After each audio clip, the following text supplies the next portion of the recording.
Welcome, everyone, to another episode of Amplify, where we like to highlight, spotlight fancy people and primos. My next guest, Julian Sado, behavioral specialist or strategist. Welcome, primo. Welcome, Hey, Julian. thanks for having me. Good You're to see you. welcome. Always good seeing you. And I feel like um I feel like Julie and I have like the same look. Like we look alike. That's Your hair is darker than mine right now, but it's all good. yes. It is. So welcome. It's good seeing your face. I miss you. Um, but let's get into it. It is November. We are hitting holiday season, right? And I have learned, we talked about this right before we started recording, how I did not realize that so many people struggled with networking. As a matter of fact, last week, a couple of weeks ago, I was telling Julian that I was at a networking event, started talking to someone, and they let me know that have to do breathing exercises in order to be in these spaces, these networking spaces. And I was like, what? What do what do you mean? Like, do you stop breathing when you talk? Like, are you breathing now? And so I didn't know. So, Julian, take it away. Tell us that what is up with networking? Why is it hard for some folks? Well, we all have different personas and personalities, right? We have people that are, use DISC or Myers-Briggs. You have these Yep. personality traits that tell you if you lean into something naturally versus unnatural. A lot of people aren't natural at being around crowds or even talking to strangers because of the self-reflection they have about themselves, what they're thinking while they're talking. So yeah, it's definitely a normal thing.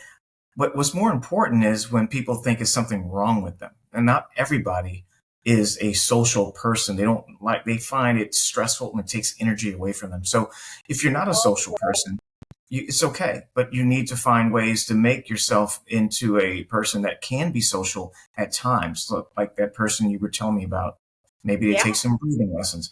But again, I want to really emphasize there's nothing wrong with that. We have this broad brush personality that everybody has to have the same skill sets to be, and it's not true. And that's Okay. why you have couples that are opposites attract, because you need to have people that have certain strengths, but I don't need to have those because my partner has them. So I think it's okay to give yourself grace, but as long as you know it and you work on it, it's good. Okay. Okay, that's good. And I also bring up the topic because it's holiday season. Here we are, Mhm. 2025, and this is the time where our industries and other industries, they have Christmas parties, holiday events, team company parties, right? To honor and celebrate the holiday Christmas season. So, with that in becoming in full effect, I'm sure people are getting a lot of invites. What are some things that people can do to help them navigate um, that networking, social, Christmas time? And then I'll ask the next question because I have another one. Well, so what you just said was really interesting. Like you said, I'm sure people are getting a lot of invites. So Mhm. here's what's crazy. There's certain people that heard that will hear that. And first thing that comes to mind is, I haven't gotten any invites. Maybe Oh, no one likes me, right? Maybe I'm not as popular as I think. Maybe, so here's the challenge we're faced with. Every oh, holiday season is impacted by your memory of your previous holiday seasons, right? So it's no different than if you saw a dog when you were a kid and you were bit and you see a dog coming to you, there's a fear. Your brain reacts by its memory of association from the past. So a lot of seasons, like especially holiday season, a lot of us have trauma from those seasons. We didn't get a present. Somebody didn't think of us. We weren't invited somewhere. mm, Had a fight with a family member, or we just lost a family member yeah. right before. All those memories create this new, I would say, this imagery of what's going to happen this time. And it just reverberates in your brain. So I always tell people to embrace it and don't avoid it, because when you snuff it down, it becomes more compressed, and express it with somebody you can feel trusting with, somebody you can talk to. Getting things out in a verbal way is very therapeutic, as long as you're doing it with people who actually have no bias towards your thoughts and give you this dirty Okay. look. Right? It's very important. Okay. So embracing it, being aware of it, and talking about it with someone who is safe, and Yeah. it's help. So talking helps. Yeah, 100%. That's why coaches are good. And I say be careful which coaches. Don't get a coach who says they're a coach, but somebody who understands their own body language and their temperament. Like if you said you like eating, say, grasshoppers raw, if they go like that alone changes your Oh yeah. safety zone. So you have to be able to be with somebody who's aware that you're saying something has no impact on how I feel about you. That's a really Okay. important thing. Yeah, that's why yeah, not, Yeah. You that's don't eat your grasshoppers. I don't think I would give you a dirty look if you and ate I know you would. That's what I'm saying. I was like, you better give me a dirty look if I tell you something like that. So, okay, so that's really good stuff. So yes, um, if you struggle with that, so what are some things that can help people? Because especially those folks that are in industries that they need to promote, sell, be representation for their companies, what are some things that they can do to help them navigate during this time? It's a hard question to answer in short minutes, but you have to do new things. The brain is conditioned to continually repeat what feels Yeah. safe. And so change, just the name change alone is a threat.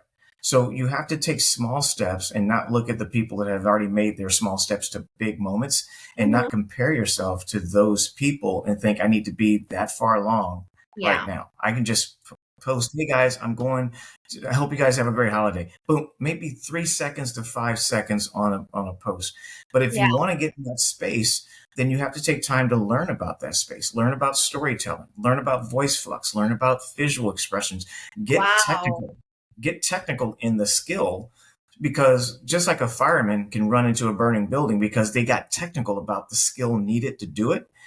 If you don't get technical about it and learn the idiosyncrasies of it, you will always have that unknown fear that's going to control you from stepping into it. This is why I love having Julian on. Like the things we talk about sometimes, whether it's on camera, off camera, are like, ooh, it like changes my perspective. It gets me open, right? And I want to share that with people because I personally didn't realize how many people struggle. I learned a little bit again through an example I just used. Somebody told me about the breathing exercises. I finished coming through from MBA in Las Vegas. Someone else told me that they struggle, that they literally have to decompose, like detox when they come back. It's just Yeah. too much for them. And I I get it. I Yeah. really do. I really do. And then the last thing I always want, because I don't want to say I struggle with this, um, but the holiday season is not a good time for a lot of folks. I do have my moments where I miss my mom. I miss my grandma. Like I miss those times. And it's not the same. It is not the same. It's never the same. And Yeah. so what helps for me is going out and being with people, right? Mm. Hearing their family, just hearing what they're up to and just catching up, that feeds my soul.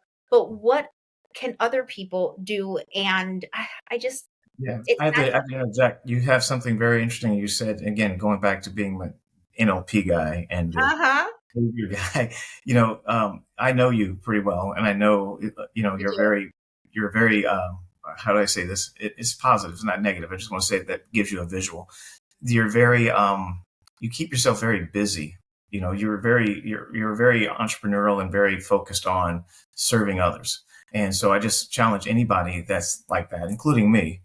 We have to give ourselves a time to decompress too. We have to give ourselves a time to breathe, if you will, and feel those pains versus like redirect them towards other things. So it's very important you do that and embrace what you're actually overcoming. And Yeah. this is where our culture shifted, because the whole world is looking at the end result of something that's packaged as a way to be.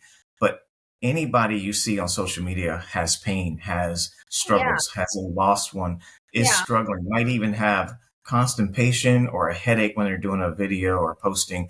You don't know what people go through. All you see is like this moment. and your brain takes that as that's who they are. And that's an important thing to realize, that you can't wait for you to feel good to do it. You just have to do it, Yeah. because there is no best time to do it. It's just you It's do it. true. Yeah. Yeah. So, I execute it. I just execute even yeah. when I don't feel it, Mhm. even when I don't want to do it. Yeah. And I will add this. This is Delilah talking. It even with my time with God, my prayer time. Mhm. Sometimes my prayer time is forced Yeah. because I'm either struggling, right? Like with how to pray or how to communicate, right? But the one thing that snaps me back is prayer is a place to be honest, not a place to be good. Yeah. Yeah. But, And again, going back to yourself, though, going back to what I just said, that whole concept of like why people struggle is usually from a childhood trauma or something they've been through. absolutely. And like me, I used to despise Christmas. I couldn't stand it because of my own traumas.